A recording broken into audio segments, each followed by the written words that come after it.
Bonsoir à toutes et à tous, les titres de cette édition. Le haut-commissaire à la prévention de la corruption a rendu public ce jeudi les conclusions de la mission de contrôle diligenté suite aux allégations de détournement de fonds publics destinés aux infrastructures d'eau, d'électricité à Parakou, période 2016-2025. Le point dans un instant. La première édition de la formation qualifiante courte de spécialisation à Djougou a été lancée, un partenariat entre l'Agence nationale pour l'emploi et le Centre universitaire d'enseignement professionnel. La 5e édition du festival artistique et culturel a pris fin le 5 août dernier. Retour sur les faits marquants de cet événement initié par le Poussassi.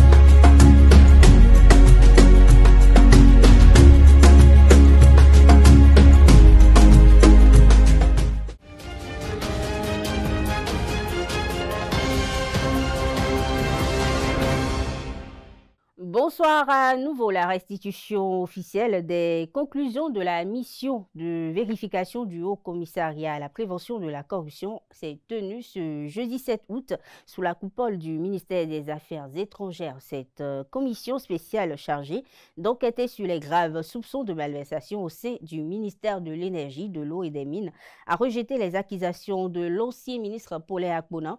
Au micro de Comme l'on comptait à Moussou, le haut-commissaire à la prévention de la corruption, Jacques Migan, donne des détails.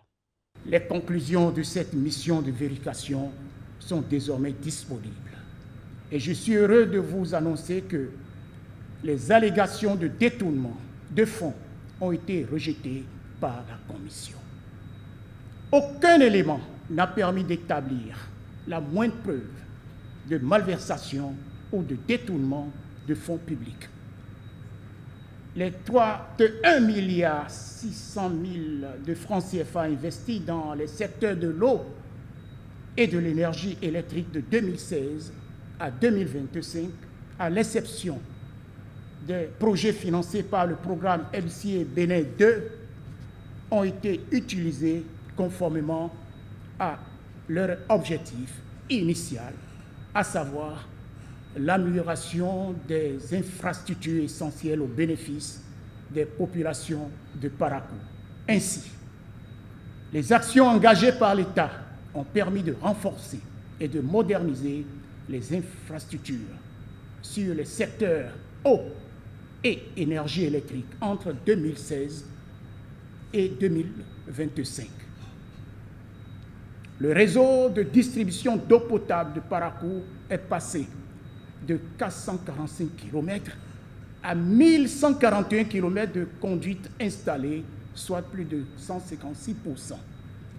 La capacité de production d'eau potable est passée de 400 m3 par habitant à 2400 m3, soit plus de 500%.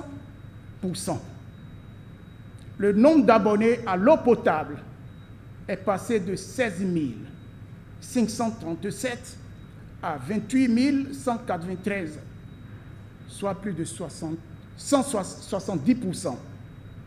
Des forages additionnels ont été réalisés en zone périphérique pour améliorer l'accès à l'eau potable dans les quartiers non raccordés au réseau SONEB. Le nombre d'abonnés au réseau électrique de Parakou est passé de 26 756 à 49 200, soit plus de 84%. La capacité de production locale d'électricité de 12 MW a été rétablie. Sur le plan de la gouvernance administrative et financière, la Commission a noté un manque de pertinence dans la définition des besoins inscrits au plan de passation des marchés du ministère de l'eau et de l'énergie. Une insuffisance de personnel qualifié au sein du secrétariat permanent des marchés publics du ministère de l'énergie, de l'eau et des mines.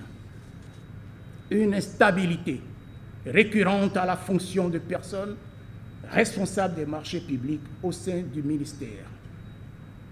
Plusieurs autres faiblesses ont été identifiées dans la lourdeur des procédures de passation des marchés au niveau local, retardant l'exécution des travaux, notamment en raison de la lenteur dans l'ouverture des voies d'accès. Mesdames, Messieurs, à la lumière de ces constatations, la Commission a formulé plusieurs recommandations essentielles pour renforcer la gouvernance et la transparence dans la gestion des projets.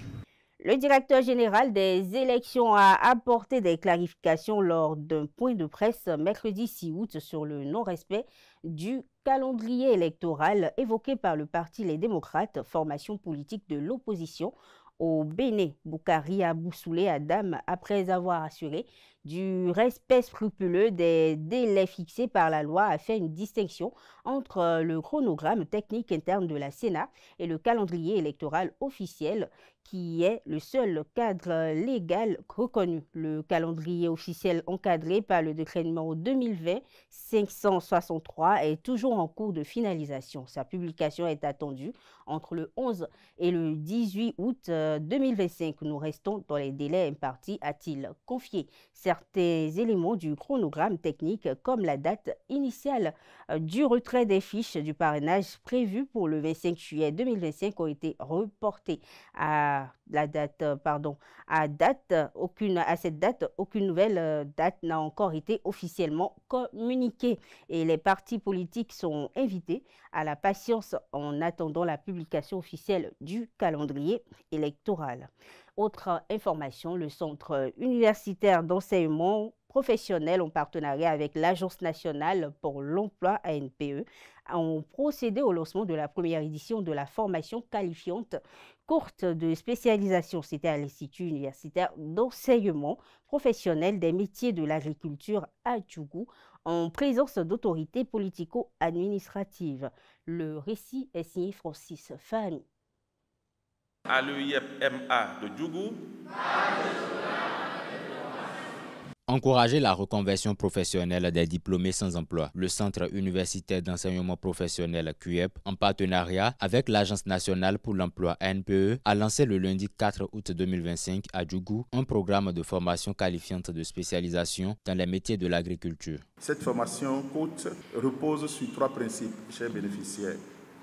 D'abord, des contenus pratiques, une mise en situation réelle à travers des ateliers. Ensuite, des métiers à fort potentiel, aviculture, cuniculture, porciculture, mécanisation agricole et j'en passe.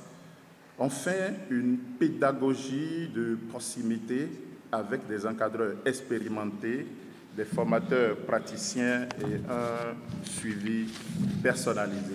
À la fin des dites formations, les apprenants seront en mesure d'être employés comme salariés dans les entreprises ou de s'installer à leur propre compte. Chers bénéficiaires, comme vous le savez bien, l'enjeu pour vous est grand et le défi majeur à relever, c'est de garantir votre emploi.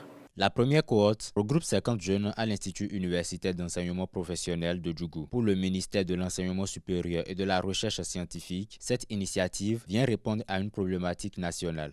À travers cette formation courte et qualifiante d'une durée de 6 mois, 50 jeunes identifiés par la NPE seront formés dans des filières agricoles à fort potentiel.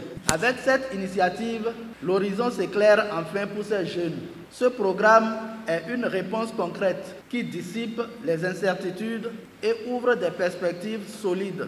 Les bénéficiaires s'engagent à suivre avec attention la formation et remercient les autorités pour leur clairvoyance. Nous ne pouvons que remercier le gouvernement pour ses efforts jour et nuit vis-à-vis aux jeunes pour leur conversion.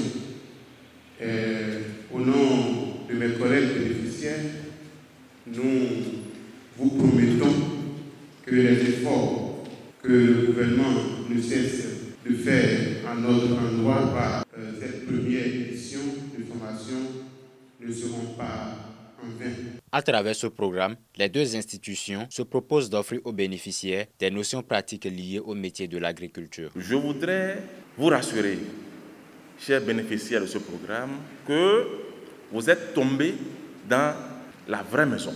La maison dans laquelle vous n'aurez rien à regretter. Je me rappelle combien vous avez tout le temps écrit sur ce forum qui a été mis en place par M. Aclé. À quand le démarrage de cette formation? C'est aujourd'hui, 4 août 2025. Les autorités politico-administratives du département de la Donga louent la démarche du CUEP et de l'ANPE. Ce partenariat public-public qui s'installe à travers l'ANPE et le centre universitaire est à saluer. C'est à saluer parce que ça offre l'opportunité au gouvernement de se rattraper dans la formation des jeunes. Il est à notifier que les activités à l'Institut universitaire d'enseignement professionnel qui a sa 3e promotion a commencé par la formation initiale depuis octobre 2022. Les jeunes leaders de la ville de Cotonou ont donné libre cours à leurs pensées autour de leur congénère Credo Gossou le dimanche 3 août dernier pour débattre de l'engagement citoyen. Le récit signé Carles Kitoumé. Je pense qu'il est possible aujourd'hui de créer un système dans lequel tous les jeunes, ou sinon la majorité des jeunes qui sortent justement de l'université trouvent du boulot. Justement parce qu'on aurait orienté nos formations dans des métiers d'avenir. Pour une jeunesse accomplie et utile pour la nation, une formation solide présentant les réalités telles qu'elles sont est impératif. Ceux qui disent qu'ils veulent diriger, il faut leur apprendre ce que ça crée comme conséquence. Il faut apprendre justement aux gens le patriotisme. Quand vous prenez un jeune américain, tout de suite il va vous dire qu'il est dans le meilleur pays du monde. Les États-Unis d'Amérique, c'est le meilleur pays du monde. En fait, il faut susciter cela, qu'on leur apprenne notre histoire, l'histoire de l'Afrique, l'histoire du berceau de l'humanité, l'histoire du Bénin, des différents rois, comment ils ont combattu et comment est-ce que cela pourrait inspirer. C'est de ça que je vous parle. Que ce soit un processus, qu'on leur apprenne justement comment les gens vivent dans les villages, comment les gens souffrent et qu'ils comprennent justement que les modèles socio-économiques sont différents et que chaque modèle justement a son avantage et son inconvénient. La citoyenneté, une question importante pour la jeunesse en tant que leitmotiv du développement du pays, a été abordée au cours de cette rencontre. La citoyenneté dont nous parlons n'est pas forcément de pouvoir clamer ça tout le temps pour dire que voilà, nous sommes citoyens de tel pays, non. Mais il s'agit de poser des actes. Et ces actes, ça doit pouvoir véritablement concorder avec le développement du pays. Nous voulons faire le pays, mais en même temps, on demande qu'on nous paye avant de pouvoir faire notre propre pays. Ça ce n'est pas de la citoyenneté. Ravis, les jeunes participants ressortent de cette rencontre avec de nouvelles connaissances. Et à la fin de ces échanges, on ressort avec son marxisme que je partage également. C'est que pour mieux assurer des fonctions à l'avenir, il faut y être préparé. Et dans cet élan, il prévoit qu'il y ait l'exécution de sa trilogie qui se résume en l'école de vie, école de la citoyenneté et l'école de l'état de droit. Je pense que tous les jeunes qui sont venus ce soir, je pense qu'ils peuvent partir et qu'ils peuvent commencer par employer, par diffuser, propager tout ce qu'ils ont reçu ce soir parce que c'est des grandes choses et c'est des grandes opportunités que nous avons reçues ce soir. Mardi dernier a pris fin la 5e édition du festival artistique et culturel organisé par le Centre des œuvres universitaires et sociales d'Abomey-Calavi, Koussassi. Cette compétition a vu défiler plusieurs centres universitaires du Bénin dans les catégories chant et chorégraphie. Pour la première fois depuis les dernières éditions, le centre de l'université d'Abomey-Calavi a cédé la première place. Le point dans ce reportage signé Francis Farmi.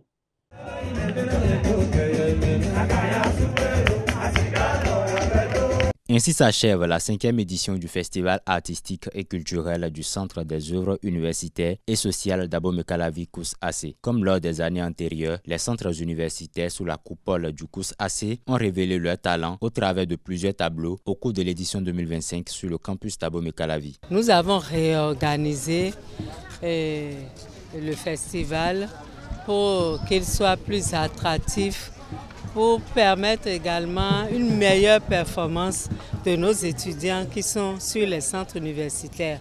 Et nous l'avons constaté dans leurs prestations.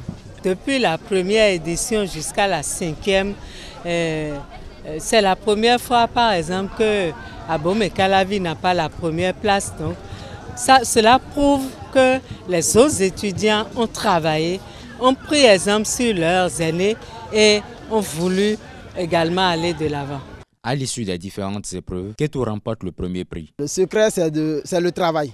C'est de bosser dur et de persévérer aussi. Parce que nous avons essayé plusieurs fois depuis des années. Et ce n'est que cette année que nous avons réussi à avoir le premier prix. Pour la prochaine édition, nous promettons d'innover et de faire de notre mieux pour maintenir notre place, pour toujours maintenir la première place. Les membres du jury lors de cette compétition ont apprécié les performances scéniques, mais également les divers costumes. Il y a le gars qui a quitté Dangbo et Calavi était en concurrence.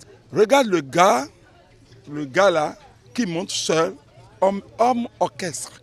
Il a le gond à côté, cascaillette et il chantait. Vous avez vu le public d'ici même, de l'UACE là, vous avez vu comment ils ont applaudi? C'est incroyable. L'édition de cette année, on a remarqué qu'il y a eu le niveau est plus relevé que l'année dernière.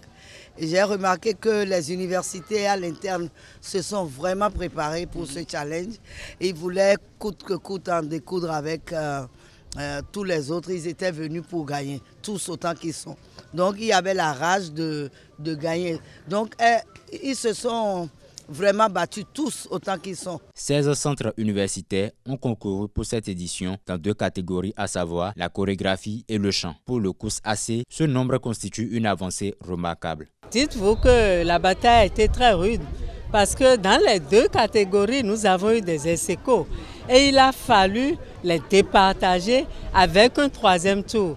Donc c'est vous dire que nos étudiants sont très épanouis et puis ils veulent vraiment, après les études, pouvoir faire autre chose. C'est la première fois que nous avons eu par exemple les étudiants de la FSS. Vous savez comment ils sont occupés dans leurs études, mais ils ont participé à cette édition au grand plaisir du COUS AC. En 2024, le festival comptait 11 troupes dans les catégories danse et chant. Rendez-vous donc en 2026 pour la 6e édition. On parle d'autres registres dans cette édition. La dépression est un trouble psychiatrique fréquent qui touche une personne sur 5 au cours de sa vie. Et quelles sont les réelles causes de ce mal chez l'adolescent? Que faut-il faire pour aider une personne souffrant de dépression au quotidien? Élément de réponse avec André Alironou, psychologue clinicien. Il est au micro de Nassirine Fatoumbi, Francis Fahami.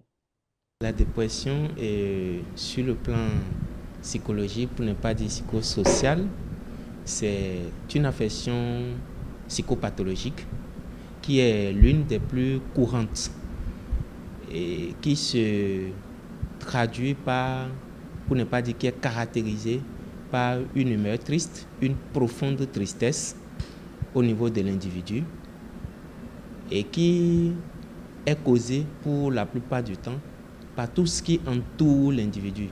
Tout son environnement, son quotidien, tout ce qu'il fait comme activité, tout ce qu'il a comme vécu. Donc c'est une affection avec laquelle on vit au quotidien.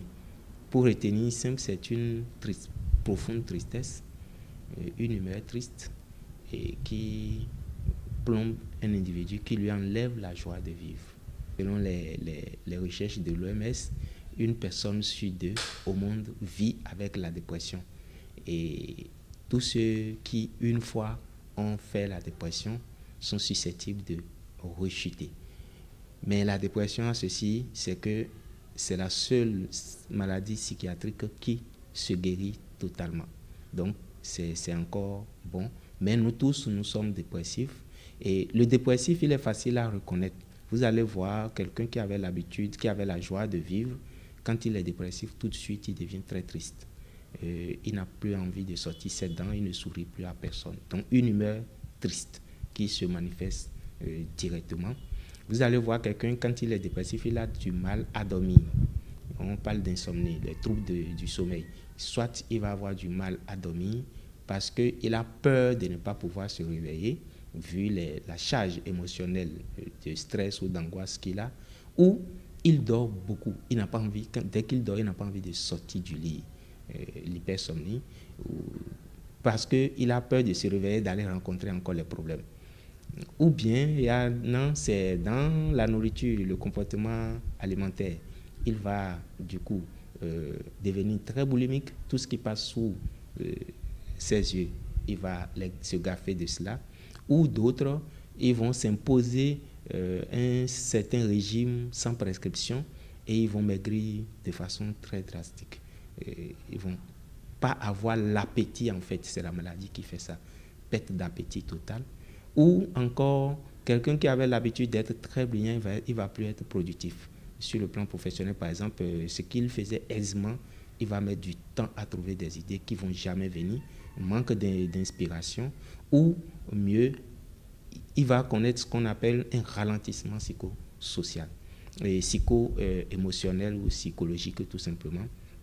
Donc, il n'aura plus la possibilité de réfléchir, de sortir, de produire des idées. Et en passant, il y a des idées noires, c'est-à-dire, j'ai fait beaucoup d'efforts, mais rien ne va. Et donc, absence de résultat va faire qu'il va commencer par penser au pire, au suicide, à la maladie. Et donc, les deux finalités qu'on peut dire à cela, c'est que soit la dépression va s'aggraver, va s'intensifier, on va parler de dépression grave, de dépression profonde, et qui va le conduire peut-être dans une psychopathologie, ou il va faire l'option, aidé par les idées noires, il va faire l'option du suicide. Donc voilà un peu les signes enramassés qui peuvent conduire ou les conséquences. Dans un communiqué officiel en langue anglaise, les autorités béninoises ont présenté leurs condoléances au peuple ghanéen et au gouvernement du président Nana Akufo-Addo. C'est à la suite du crash qui a coûté la vie à plusieurs hauts responsables ghanéens ce 6 août, dont le ministre de la Défense Edouard Oman Boama, le ministre de l'Environnement, des Sciences de la Technologie, Dr Ibrahim Murtala Mohamed. Le message évoque une perte immense pour la région et salue l'engagement des victimes au service de la paix et du développement ainsi que de l'intégrité africaine. Le gouvernement béninois a appelé à l'unité et à la solidarité entre les peuples d'Afrique de l'Ouest en cette période de deuil. Actualité hors de nos frontières, à présent au Tchad, l'ancien Premier ministre accusé d'avoir diffusé des messages de nature raciste et xénophobe, assassinat ou encore association de malfaiteurs liés au conflit intercommunautaire sanglant de Mandakao de mai dernier a été introduit dans la salle d'audience peu après 11 heures, heure locale, soit environ 2 heures après l'ouverture de la séance ce jour. Il était accompagné par plus d'une dizaine d'agents de la police judiciaire en uniforme, armes à la main et au visage caché pour certains. Ces co-accusés, il faut le noter, ont été entendus ce jour même et aucun ne reconnaît les faits qui leur sont reprochés. Ils nient tous avoir participé au massacre de Mandakao.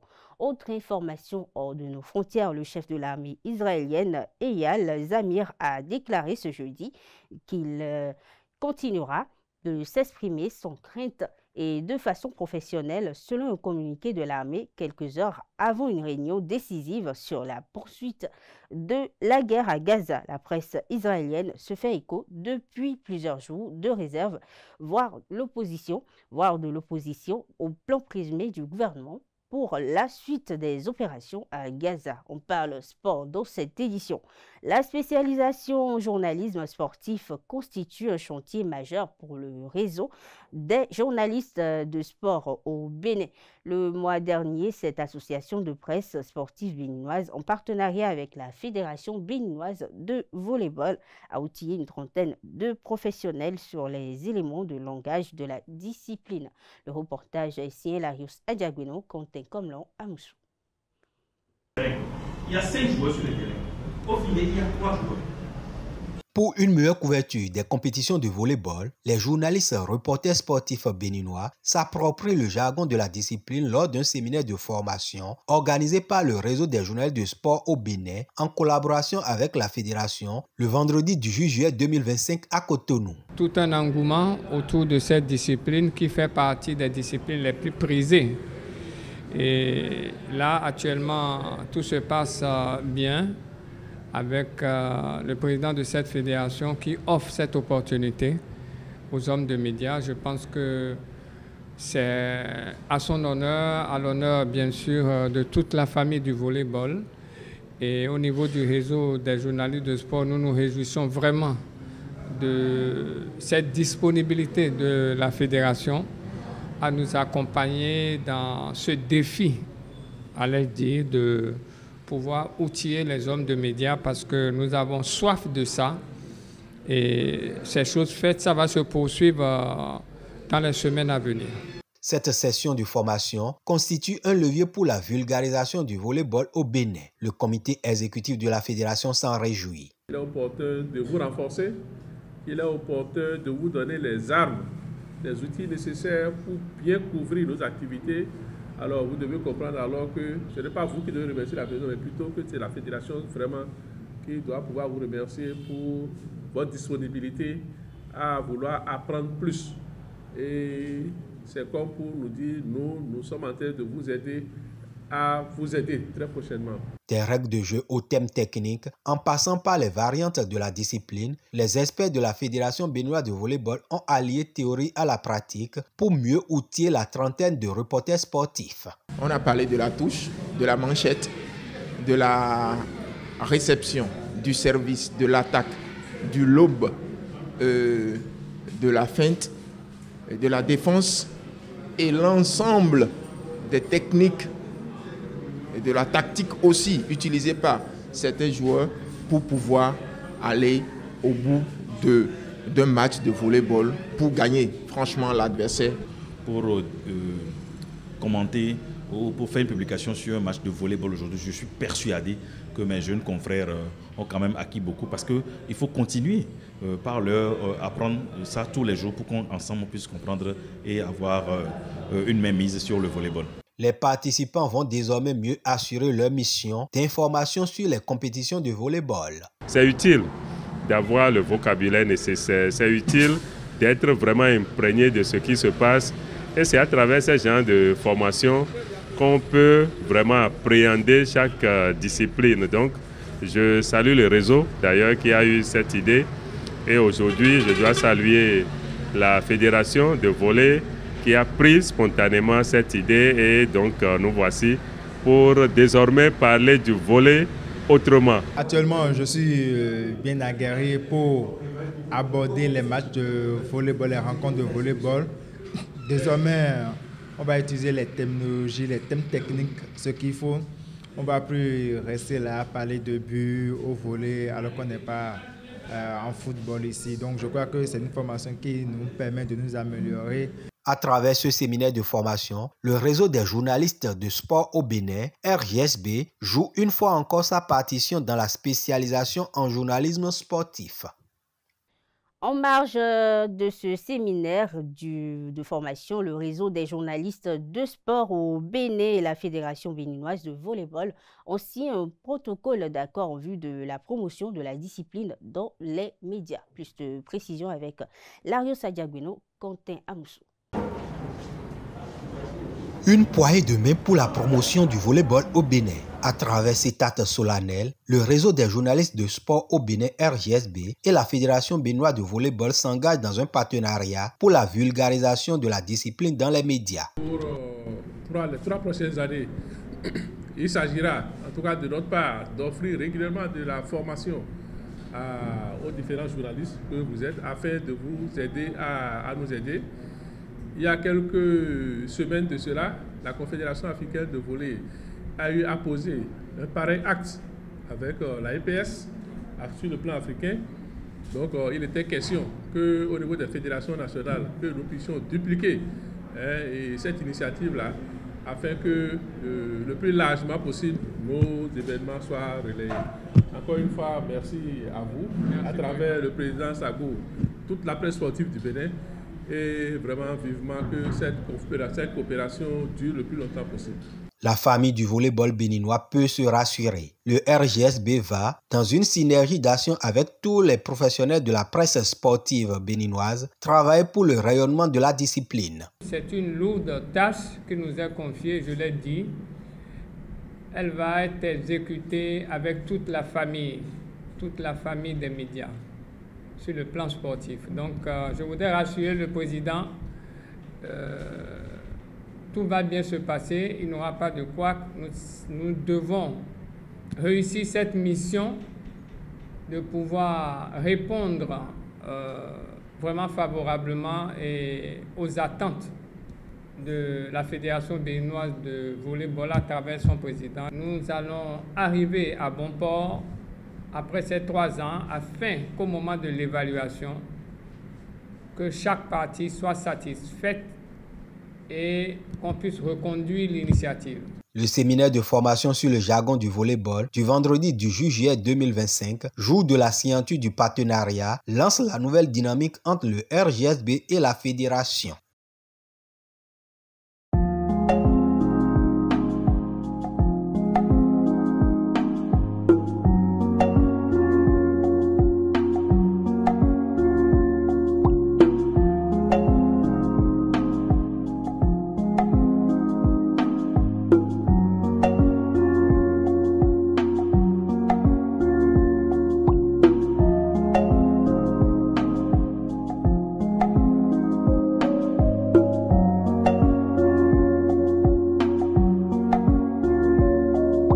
Autre information sportive du VCI au août 2025, les villes d'Annaba, de Skida, Constantine et Sétif en Algérie ont accueilli la toute première édition des Jeux africains scolaires, un rendez-vous historique de sport scolaire africain marqué par la participation de plus de 2700 athlètes venus de 50 pays pour compétir dans 25 disciplines sportives.